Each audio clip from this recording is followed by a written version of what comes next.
छत्तीसगढ़ सराफा association के चुनाव को लेकर विवाद अब थमता हुआ नजर नहीं आ रहा है। सराफा एसोसिएशन चुनाव के मुख्य निर्वाचन अधिकारी और सहायक चुनाव अधिकारी के इस्तीफा देने के बाद अब सियासत तेज हो गई है।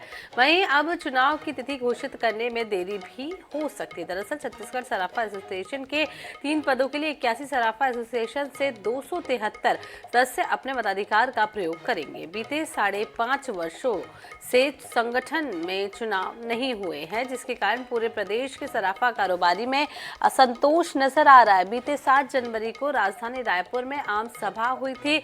इसमें मुख्य चुनाव अधिकारी के रूप में मांगेलाल मालू की नियुक्ति की गई थी, लेकिन अधिकारी का काम कछुए की चाल की तरह चल रहा है। आपको बता दें कि जिसके चलते सराफा एसोसिएशन ने विरोध भी किया था। वहीं संभाग स्तर से भी सराफा एसोसिएशन में एकजुटता नहीं है।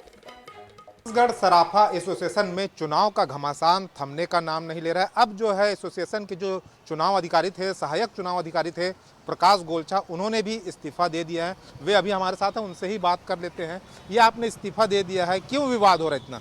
नहीं, देखिए, हमारे को क्या है, छत्तीसगढ़ सराफा एसोसिएशन के चुनाव संपन्न कराने तो मुख्य चुनाव अधिकारी मांगेलाल मालू को इन्होंने कार्यकारिणी में 23/7/2023 को नियुक्त किया था।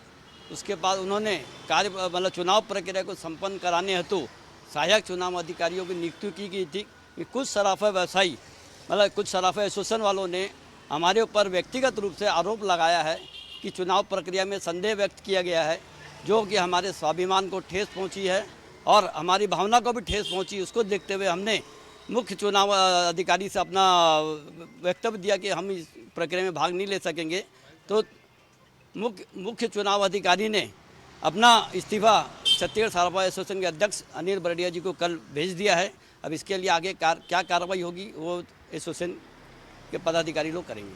7 जनवरी को जो आम सभा हुई थी उसमें जो मुख्य निर्वाचन अधिकारी की तो घोषणा हो गई थी, साथ ही साथ बोला गया था कि 5 लोगों का चयन करना, 10 लोगों का चयन कर लिया गया था। क्यों 10 लोगों का चयन? नहीं, जैसे वैसा कोई लिखित में वैसा कुछ नहीं है कि क्या है। देखिए, हर संभाग से अलग अलग लोगों को उन्होंने नियुक्ति का दिया था, लेकिन पर्टिकुलर चुनाव प्रक्रिया रायपुर में संपन्न होना है, तो रायपुर में संपन्न कराने के लिए उनको भी एक सहयोगी की आवश्यकता थी, तो उन्होंने अपने सहयोग के लिए हमारी नियुक्ति किए थे। आप जो निर्वाचन प्रक्रिया आप संपन्न करा रहे थे, विवाद हो रहा था, तो आपने इस्तीफा दे दिया, अब आगे क्या होगा? नहीं, आगे अब जो भी है कि छत्तीसगढ़ सराफा एसोसिएशन के जो भी वरिष्ठ पदाधिकारी हैं और वहाँ वो अपना आगे का निर्णय लेंगे। अभी तो हमने अपना इस्तीफा दे चुके हैं।